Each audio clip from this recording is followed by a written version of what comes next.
Hello, welcome to all Susan ഉള്ളൊരു missus my YouTube channel. അപ്പോൾ അതുപോലെ എല്ലാവരും ശ്രദ്ധയും ഞാൻ അടുക്കളയിലേക്ക് കുറച്ച് സമയത്തേക്ക് ക്ഷണിക്കുകയാണ്. അടുക്കളയിൽ നിന്നുള്ള തുടക്കം, അടുക്കളയിൽ നിന്ന് അരങ്ങത്തേക്കൽ. വീട്ടിൽ ഭട്ടതിരിപ്പാടിൻ്റെ കൃതിയല്ല ഞാൻ പറഞ്ഞത്, എൻ്റെ അനുഭവമാണ് പറയുന്നത്. ഓരോ പാട്ടിന് പിന്നിൽ ഒരു ചരിത്രം ഉണ്ടല്ലോ, ചരിത്രം പറഞ്ഞിട്ട് പാട്ടിലേക്ക് വരാം. ഒരു ദിവസത്തോളം ഞാൻ രാവിലെ ഫുഡെല്ലാം ഉണ്ടാക്കി, വീടൊക്കെ തൂത്തു അടുക്കി പറക്കി, ഇനിയും പാത്രം കഴുകണം, പാത്രമൊക്കെ ക്ലീൻ ചെയ്യണം. അങ്ങനെ പാത്രമൊക്കെ കഴുകാൻ തുടങ്ങിയപ്പം എനിക്കെന്തോ ഒരു ക്ഷീണം. അപ്പം ഞാൻ വിചാരിച്ചു ഒരു 5 മിനിറ്റ് പോയി ഇരുന്നിട്ട് വന്നിട്ട് പാത്രം കഴുകാവുന്ന. ഞാനങ്ങനെ ഇരിക്കാറില്ല, ജോലി കഴിഞ്ഞ് ഇരിക്കാറുള്ളൂ. എന്നാലും രാവിലെ 6 മണിക്ക് തുടങ്ങുന്ന പരിപാടിയാണല്ലോ. അങ്ങനെ ഞാൻ എൻ്റെ മനസ്സിൽ ചിന്തിച്ചപ്പോൾ എൻ്റെ ഉള്ളിൽ നിന്നൊരു ചോദ്യം എന്നോട് ചോദിച്ചു. എന്താണ് ചോദിച്ചതെന്ന് ചോദിച്ചാൽ, യേശു ആ ഗതസമന തോട്ടത്തിൽ നിന്ന് പ്രാർത്ഥിച്ച് എഴുന്നേറ്റ് കഴിഞ്ഞപ്പോൾ ശിഷ്യന്മാർ അവരുടെ കൺപോളയ്ക്ക് ഭാരം ഏറുകയാൽ അവരെ ഇരുന്ന് ഉറങ്ങുന്ന കണ്ടപ്പോൾ യേശു ഒരു ചോദ്യം ചോദിച്ചു. ഒരു നേരമെങ്കിലും എന്നോടുകൂടെ ഉണർന്നിരിപ്പാൻ കഴിയുകയില്ലേ എന്നൊരു ചോദ്യം. അതിനുശേഷം ആത്മാവ് ഒരുക്കമുള്ളത് ജഡമോ ബലഹീനമത്രേ, എൻ്റെ കൃപ നിനക്ക് മതി, എൻ്റെ ശക്തി ബലഹീനയിൽ തികഞ്ഞു വരുന്നു. ആദ്യമായിട്ട് ചോദിച്ചതാണ്. അപ്പോൾ ഞാൻ വിചാരിച്ചു, എൻ്റെ ദൈവമേ, എൻ്റെ മനസ്സിൽ ഞാൻ ചിന്തിച്ചതാണ് ഒരു 5 മിനിറ്റ് ഒന്ന് പോയി ഇരുന്നിട്ട് വന്ന് പാത്രം കഴുകാവുന്നേ. മനസ്സിൽ ചിന്തിച്ച കാര്യത്തിന് ഉടനെ അവിടുന്ന് റിപ്ലൈ തരികയാണ്. അപ്പം നമ്മൾ വിശ്വസിക്കുന്ന ദൈവം, എൻ്റെ പ്രിയമുള്ള ശ്രോതാക്കളെ, ഇതിലും വലിയൊരു സ്ട്രോങ് എവിഡൻസ് എന്താണ് ഞാൻ നിങ്ങൾക്ക് തരേണ്ടത്? നമ്മൾ വിശ്വസിക്കുന്ന കർത്താവ് നമ്മുടെ ഉള്ളിലിരിക്കുന്നു എന്നത്. മനസ്സിൽ ചിന്തിച്ച കാര്യത്തിന് ഉടനെ എന്നോട് ഇങ്ങനെ ക്വസ്റ്റ്യൻ ചോദിക്കുകയാണ്. അപ്പം ഞാൻ സത്യം പറയാൻ എനിക്ക് വലിയൊരു സർപ്രൈസായി. കാരണം ചിന്തിച്ച കാര്യമാണ്. അപ്പം നമ്മുടെ ഹൃദയങ്ങളെ ആന്തരികങ്ങളെ ദൈവം ശോധന ചെയ്യുന്നു. യഹോവ നല്ലവണ്ണം രുചിച്ചറിവീൻ, തന്നെ ശരണം പ്രാപിക്കുന്ന പുരുഷൻ ഭാഗ്യവാനെന്ന്. ഇതൊക്കെ രുചിച്ചറിയണമെങ്കിൽ കർത്താവിനെ വേണ്ടുന്ന വിധം അറിയണമെന്ന വിധം അറിഞ്ഞെങ്കിൽ മാത്രമേ പറ്റുകയുള്ളൂ.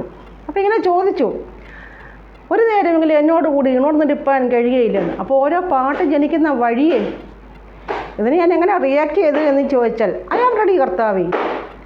ഒരു നേരമല്ല, ഒരു ജന്മം മുഴുവനുമല്ല, യുഗായുഗങ്ങളായി ഉറങ്ങാതിരിക്കാം നിൻചാരെ എന്ന് പറഞ്ഞു. അടുത്ത സ്റ്റാൻസയിൽ പറയുന്നത്, ആത്മാവ് ഒരുക്കമുള്ളതെങ്കിലും ജഡമോ ബലഹീനം. എത്ര നമ്മുടെ ആത്മാവ് ഒരുക്കമുള്ളെങ്കിലും നമ്മുടെ ബോഡി ചിലപ്പോൾ അതിനൊന്നും അനുവദിക്കുകയില്ല. നമ്മുടെ ശരീര ക്ഷീണമായിരിക്കും, ഒക്കെ നമുക്ക് ചില ബലഹീനതകളോ ഒക്കെ ഉണ്ടല്ലോ. അപ്പം ഞാനിങ്ങനെ പറഞ്ഞു, എനിക്ക് ഫിനിക്സ് പക്ഷിയെ പോലെ ആത്മാവ് ഒരുക്കമുള്ളത് ജഡമോ ബലഹീനം അത്രേ, എങ്കിലും എനിക്ക് ഫിനിക്സ് പക്ഷിയെ പോലെ ഉയർത്തെഴുന്നേൽക്കണം. ഫിനിക്സ് പക്ഷിയെ പറ്റി നമുക്കറിയാം. ഇങ്ങനെ പുരാണ കഥകളിലൊക്കെയാണ് ഈ പക്ഷിയെ കുറിച്ച് കൂടുതലായിട്ട് പറയുന്നത്. കാരണം ചാരത്തിൽ നിന്ന് ഉയർത്തെഴുന്നേൽക്കുന്ന പക്ഷിയെ പറ്റി പറയുന്നത്. 500 കൊല്ലം ജീവിക്കാനുള്ള ആയുസ്സുണ്ട്. കണ്ടൊരു പരുന്തിൻ്റെ അത്രയും ഉള്ളെങ്കിലും ആനയെ പോലും ചുമക്കാനുള്ള കഴിവ് ഇതിനുണ്ടെന്നാണ് പറയുന്നത്. ഇതിൻ്റെ കണ്ണുനീരിനാന്ന് ഏത് മരണത്തെ വരെ ഇല്ലാതാക്കാൻ കഴിയുമെന്നാണ് പറയുന്നത്. അത്രയ്ക്ക് ഒരു പുരാണ ഗ്രന്ഥങ്ങളിലൊക്കെ ഇതിനെക്കുറിച്ച് കൂടുതലായിട്ട് പറഞ്ഞിട്ടുള്ളത്. ഗ്രീക്ക്, അങ്ങനെ പേർഷ്യൻ, അതുപോലെ തന്നെ ഈജിപ്റ്റ്, അങ്ങനെയുള്ള പുരാണ ഗ്രന്ഥങ്ങളിലൊക്കെയാണ് ഇതിനെക്കുറിച്ച് കൂടുതലായിട്ട് പറഞ്ഞേക്കുന്നത്. അപ്പം ഞാൻ പറയും, എനിക്ക് ഫിനിക്സ് പക്ഷിയെ പോലെ ഉയർത്തെഴുന്നേൽക്കണം. കഴുകനെപ്പോൾ ചിറകടിക്കണം. കഴുകനെ നമുക്കറിയാം. കഴുകൻ എന്ന് പറയുമ്പോൾ അതും വളരെ ഉയരത്തിൽ പറക്കുന്ന ഒരു പക്ഷിയാണ്. കഴുകൻ എന്ന് പറഞ്ഞാൽ മുള്ളും പറക്കാരെയും വെച്ച് കൂടെ ഉണ്ടാക്കും. അതിനുശേഷം ഇത് മുട്ടയിടും. ആ മുട്ടയിട്ട് കുഞ്ഞുങ്ങൾ വിരിഞ്ഞ് കുഞ്ഞുങ്ങൾ പറന്നു തുടങ്ങുന്ന ആദ്യ ദിവസം തന്നെ ഇതെന്ത് ചെയ്യും? ഈ കുഞ്ഞുങ്ങൾ പറന്ന് തുടങ്ങുമ്പോൾ കുഞ്ഞുങ്ങളിങ്ങനെ എയറിൽ പറന്നുകൊണ്ടിരിക്കുമ്പോൾ ഇതിൻ്റെ കൂടിത് പൊളിക്കും. പൊളിച്ചിട്ട് കുഞ്ഞുങ്ങൾ പറന്ന് ചിറക് കുഴഞ്ഞ് താഴെ വീഴും. ആ ഒരു സ്റ്റേജ് ആകുമ്പോൾ ഈ കഴുകൻ ചെന്ന് ചിറക് വിരിച്ചിട്ട് കുഞ്ഞുങ്ങളെ തൻ്റെ ചിറകിന്മീതെ വഹിക്കും. അതാണ് ഈ കഴുകൻ്റെ ഒരു പ്രത്യേകത. പിന്നെ ഞാൻ അടുത്തത് ഞാൻ പറയും, എനിക്ക് പട്ടം പോലെ പറക്കണമെന്ന് പറഞ്ഞു. പട്ടം നമുക്കറിയാം. ഞാൻ പട്ടം ഉണ്ടാക്കിയിട്ടും പറത്തിയിട്ടില്ലെങ്കിലും എനിക്കറിയാം. പട്ടം എന്ന് പറഞ്ഞാൽ നമ്മൾ പേപ്പർ കൊണ്ട് പട്ടം ഉണ്ടാക്കും. അത് പിന്നെ നൂലെ കെട്ടി നമ്മളിങ്ങനെ എയറിലോട്ട് നമ്മൾ വിട്ട് കഴിയുമ്പോൾ നമ്മൾ വിചാരിക്കും, അയ്യോ വലിയ കാറ്റ് വരുമ്പോൾ ഈ പട്ടം അങ്ങ് പൊട്ടി 4 പീസായിട്ട് പോകുന്നു. No never. പട്ടം തുടങ്ങി ഈ പട്ടം പറക്കുമ്പോൾ എത്ര വലിയ കാറ്റ് വന്നാലും, കൊടുങ്കാറ്റ് വന്നാലും ഇതിനെ ഓവർകം ചെയ്യും. ഈ പട്ടം ഈ കാറ്റിനെയെല്ലാം ഓവർകം ചെയ്ത് മുകളിലോട്ട് പോകും. എത്രയും ഹൈലോട്ട് പോകാമോ അത്രയും ഹൈലോട്ട് ഈ പട്ടം പോകും. കാറ്റ് താഴെ, പട്ടം മുകളിൽ വരിക്കും. അതാണ് ഈ പട്ടത്തിൻ്റെ അവസ്ഥ. അത് രണ്ടാമത്തെ സ്റ്റാൻസിൽ പറയുന്നത്, my grace is sufficient, my strength will covered your weaknesses. എന്ന് പറഞ്ഞാൽ my grace is sufficient, my strength will with covered your weakness എന്ന് പറഞ്ഞാൽ എൻ്റെ കൃപ നിനക്ക് മതി, എൻ്റെ ശക്തി ബലഹീനതയിൽ തികഞ്ഞു വരുന്നു എന്ന് പറഞ്ഞു. അങ്ങനെ കർത്താവ് മിക്കവാറും അടുക്കളയിൽ നിൽക്കുമ്പോഴാണ് പാട്ടൊക്കെ തരാറുള്ളത്. ദൈവം എല്ലാവരും ധാരാളം അനുഗ്രഹിക്കട്ടെ. ഇത് കുറച്ച് നാളായി, 2 ആഴ്ച ഈ പാട്ട് എൻ്റെ മനസ്സിൽ വന്നിട്ട് അന്നേരം എനിക്കിത് പാടണമെന്നുണ്ടെങ്കിൽ ഇതിൻ്റെ ജീസസിൻ്റെ പ്രസൻസ് നിറയാതെ എനിക്കിത് പാടാൻ പറ്റത്തില്ല. പല പ്രാവശ്യം ഞാനത് പാടാൻ നോക്കില്ല, എൻ്റെ ട്യൂണൊന്നും വരുന്നില്ല. മനസ്സിലുള്ളതുപോലെ അങ്ങോട്ട് പുറത്തോട്ട് പാടുമ്പോൾ അതിൻ്റെ ട്യൂണൊന്നും വരത്തില്ല. അതുപോലെ എൻ്റെ പല പാട്ട് കഴിഞ്ഞ ആഴ്ച പാടിയതും അതിൻ്റെ അങ്ങേ ആഴ്ച പാടിയതൊക്കെ ലാസ്റ്റ് വരുന്ന പാട്ടൊന്നും അത് ട്യൂണൊന്നും അതൊന്നും അല്ല. അത്രയൊന്നും മനസ്സിലുള്ളതുപോലെ പാടിത്തരാൻ കഴിഞ്ഞിട്ടില്ല. അതാണ് വാസ്തവം. ഇത് ഞാൻ വളരെ എഫേർട്ട് എടുത്താണ് ഇത് പാടുന്നത്. കാരണം ഇതിൻ്റെ ട്യൂണൊന്നും ശരിക്കും അങ്ങോട്ട് വരത്തില്ല, മനസ്സിലുള്ളതിൽ പാടിത്തരാൻ കഴിയുന്നില്ല. കുറച്ച് പേര് ഇതുപോലെ കുറ്റം പറഞ്ഞുകൊണ്ടൊക്കെയാണ്, കവളത്തോറും പറഞ്ഞുകൊണ്ടൊക്കെയാണ് പാട്ട് കൊള്ളത്തില്ല, അഴുക്ക് പാട്ട എന്നൊക്കെ. എനിക്കിങ്ങനെ ചില ഹിൻഡ് കിട്ടി, പക്ഷേ എനിക്കത് ഹേർട്ട് ചെയ്യേണ്ട കാര്യമില്ല. കാരണം ഞാൻ ഫോക്കസ് ചെയ്യുന്ന ജീസസിലോട്ട് മാത്രമേ. എനിക്കൊരു മനുഷ്യനെ നോക്കേണ്ട കാര്യമില്ല. പിന്നെ മനസ്സുള്ളവർ സബ്സ്ക്രൈബ് ചെയ്യുക, ലൈക്ക് ചെയ്യുക, ഷെയർ ചെയ്യുക. അതിനെല്ലാവർക്കും അവസരമുണ്ട്. ദൈവം എല്ലാവരും ധാരാളമായി അനുഗ്രഹിക്കട്ടെ. ഇത്രയും നാൾ നിങ്ങൾ നൽകിയ എല്ലാ പ്രോത്സാഹനത്തിനും ഞാൻ നന്ദി പറയുന്നു. വീണ്ടും നമുക്ക് തുടർന്ന് കേൾക്കാം. ഏതായിരുന്നു? ഒരു നേരമെങ്കിലും എന്നോടുകൂടി ഉണർന്നിരിപ്പാൻ കഴിയുകയില്ലേ എന്ന് ചോദിച്ച ആ കർത്താവിൻ്റെ ആ ക്വസ്റ്റ്യന് ഞാൻ റിയാക്ട് ചെയ്തത് ചെറിയൊരു പാട്ടായിട്ട് വന്നിരിക്കുകയാണ്. നമുക്ക് കേൾക്കാം.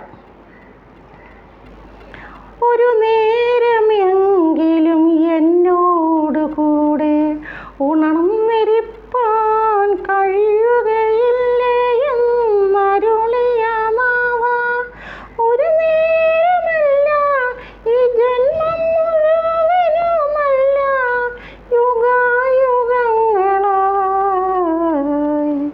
ഉറങ്ങാതിരിക്കാം നിൻ ചാരേ. ഒരു നേരമെങ്കിലും എന്നോടുകൂടെ ഉണർന്നിരിപ്പാൻ കഴിയുകയില്ലേ എന്നരുളിയ നാവ, ഒരു നേരമല്ല ഈ ജന്മം മുഴുവനുമല്ല, യുഗായുഗങ്ങളായി ഉറങ്ങാതിരിക്കാം നിൻ ചാരേ. ആത്മാവൊരുക്കമുള്ളതെങ്കിലും ജഡമോ ബലഹീനമത്രേ.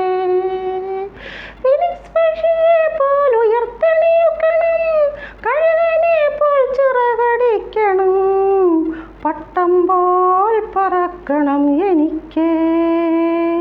ആത്മാവൊരുക്കമുള്ളതെങ്കിലും ജഡമോ ബലഹീനമത്രേ. ഫീനിക്സ് പക്ഷിയെ പോൽ ഉയർത്തെണീക്കണം, കഴുകനെ പോൽ ചിറകടിക്കണം, പട്ടം പോൽ പറക്കണം എനിക്ക്. ഒരു നേരം എങ്കിലും എന്നോടുകൂടെ ഉണർന്നിരിപ്പാൻ കഴിയുകയില്ലേ എന്നരുളിയ നാവ, ഒരു നേരമല്ല ഈ ജന്മം മുഴുവനുമല്ല, യുഗായുഗങ്ങളായി ഉറങ്ങാതിരിക്കാം നിൻ ചാരേ. എൻ്റെ കൃപ നിനക്കു മതി, എൻ്റെ ശക്തി ബലഹീനതയിൽ തികഞ്ഞു വരുന്നു എന്നരുളിയ നാഥ, നിൻ കൃപാവരങ്ങളാൽ നിറയ്ക്കണമേ എന്നെ. ഞാൻ അനന്തവിഹായസിൽ പറന്നുയരാൻ. എൻ്റെ കൃപ നിനക്കു മതി, എൻ്റെ ശക്തി ബലഹീനതയിൽ തികഞ്ഞു വരുന്നു എന്നരുളിയ നാഥ, നിൻ കൃപാവരങ്ങളാൽ നിറയ്ക്കണേ എന്നെ. ഞാൻ അനന്തവിഹായസിൽ പറന്നുയരാൻ.